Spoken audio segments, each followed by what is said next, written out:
तो राजस्थान में कांग्रेस के खेमे में तो खलबली मची हुई है, लेकिन बीजेपी के खेमे में क्या चल रहा है और बीजेपी कैसे इस पूरे एपिसोड को, इस पूरे सियासी ड्रामे को देख रही है, इस पर बात करने के लिए राजस्थान बीजेपी के वरिष्ठ नेता राजेंद्र राठौड़ इस वक्त मेरे साथ हैं। सीधे उनसे बात करते हैं। राजेंद्र जी, स्वागत है आपका TV9 भारतवर्ष पर। सचिन पायलट एक बार फिर ऐसा लगा कि सीएम की कुर्सी पर पहुंच गए, लेकिन तभी अशोक गहलोत ने फिर अपना जादू चला और अब सामने है सब कुछ। कैसे देखती है बीजेपी इसको? राजस्थान के अंदर कांग्रेस को अगर मैं दो शब्दों में कहूं तो अब जो दृश्य है, राजनीतिक दृश्य है, जूतों में भर भर के दाल बांटी जा रही है अपनों को बांटने के लिए। और मैं समझता हूं कि पहली बार बहादुरी का काम किया है गहलोत साहब ने। ये बहादुरी उनको कितनी महंगी पड़ेगी ये तो वक्त बताएगा। पर हिंदुस्तान में गांधी परिवार के तीनों लोगों को, प्रियंका जी को, सोनिया जी को और राहुल जी को एक साथ अगर ललकारने का काम किसी ने किया तो अशोक गहलोत जी ने किया। आप कह रहे हैं जिसको वो अध्यक्ष की कुर्सी पर बैठाने चाह रहे थे, उसने उन्हीं के साथ बगावत कर दी। मैं समझता हूं बगावत नहीं तो और क्या है। जब एक बार सारी चीज तय करके आए और उसके बाद यहां आकर पर्यवेक्षकों को उन्होंने तारीख दी थी। हमारी विधानसभा का सत्र एक दिन पहले इसीलिए स्थगित हुआ कब कांग्रेस की अंदरूनी राजनीतिक चरम पर है। और उसके बाद मैंने मेरी संसदीय जीवन के अंदर कई सरकारों को बनते और बिगड़ते देखा है, पर्यवेक्षकों को आते देखा है, पर इस प्रकार के दूतों की बेइज्जती मैंने कभी देखी नहीं। ये दूत राजतंत्र में भी राजाओं का प्रतिनिधि हुआ करते थे और लोकतंत्र में भी पार्टी आलाकमान का। तो आलाकमान को सीधी चुनौती दे डाली। इससे बड़ी चुनौती मैंने कभी देखी नहीं। लेकिन वो जो कह रहे हैं, वो ये कह रहे हैं कि हम किसी को सीएम बना देंगे 102 में, गद्दार को नहीं बनाएंगे। वो सचिन पायलट को गद्दार कह रहे हैं, और गद्दार इसलिए क्योंकि कह रहे हैं 2 साल पहले सचिन पायलट ने गद्दारी करके लगभग बीजेपी से समझौता कर ही लिया था। देखिए, बीजेपी का नाम पहले भी उन्होंने ऐसा ही लिया। आज भी आप देख रहे हो 2 खेमे बने हुए सामने हैं। अब पर्यवेक्षक खुद वो उस मंजर को देख रहे हैं। बीजेपी का पहले भी लेना देना नहीं था।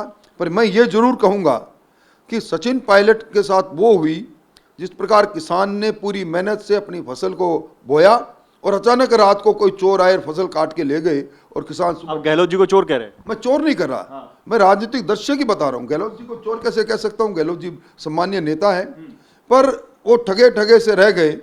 और जब संघर्ष था बीजेपी को अपदस्थ करने का, तब अगवा कौन था? अच्छा, बीजेपी कैसे देख रही है इस बार? बीजेपी एकदम शांत है, कोई बीजेपी का मूव नहीं है।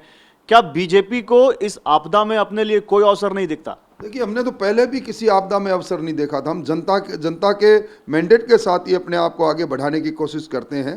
पर बीजेपी इस रूप में जरूर देख रही है कि इस पूरे खेल के अंदर जो एक आज नहीं चला, कल नहीं चला, इस सरकार की पैदाइशी से प्रारंभ हुआ था। अगर वो ठगा गया तो राजस्थान का अवाम ठगा गया। आज आप देख रहे हैं राजस्थान की जो हालात बनी है, उसका मुख्य कारण है कि राजस्थान में अंतर्द्वंद थमने का नाम ही नहीं ले रहा। मुख्यमंत्री जी को अपनी कुर्सी बचाने में इतना समय देना पड़ा कि आज भी दे रहे हैं। इससे बड़ा आपको लगता है गहलोत छोड़ के जाएंगे सीएम की कुर्सी और कांग्रेस के राष्ट्रीय अध्यक्ष की कुर्सी पर? देखिए, अब तो सारी चौसर बदल गई। जब गहलोत साहब ने ब्रीच ऑफ ट्रस्ट उन लोगों का कर दिया जो उनकी सबसे बड़ी ताकत थी। अब तो देखना है कि रीढ़ की हड्डी में कितना दम है गांधी परिवार के आला कमान को। उनकी रीढ़ की हड्डी अगर भारत जोड़ने के लिए निकले हैं, कहीं कांग्रेस तोड़ने वाले इतने लोग सक्रिय हो जाएंगे।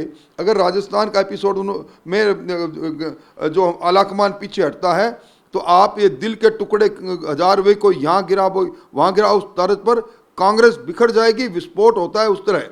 मतलब बीजेपी ये कह रही है कि जब कांग्रेस के सबसे बड़े नेता भारत जोड़ो यात्रा पर निकले हुए हैं, उसी समय गांधी परिवार के सबसे करीबी आदमी ने कांग्रेस में तोड़फोड़ मचा दी। निश्चित तौर पर यह सामने आ रहा है, इसमें बताने की आवश्यकता नहीं है।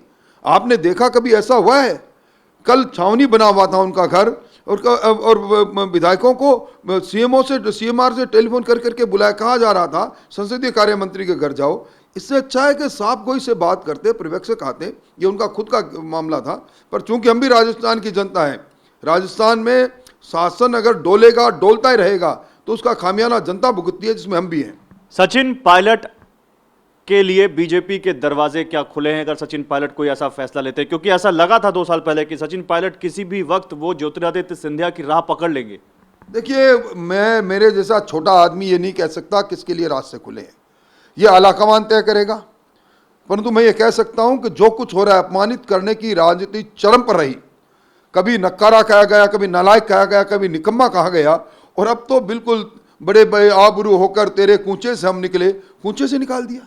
ऐसा होता है कभी?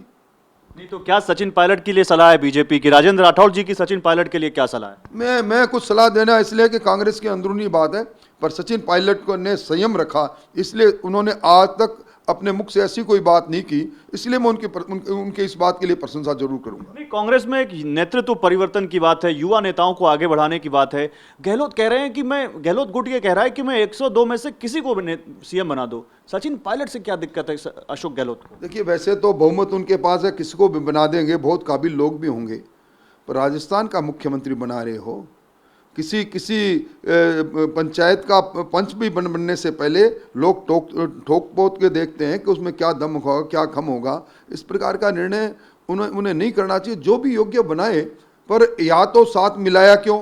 अब फिर जयचंद कह के उनको नकार रहे हो।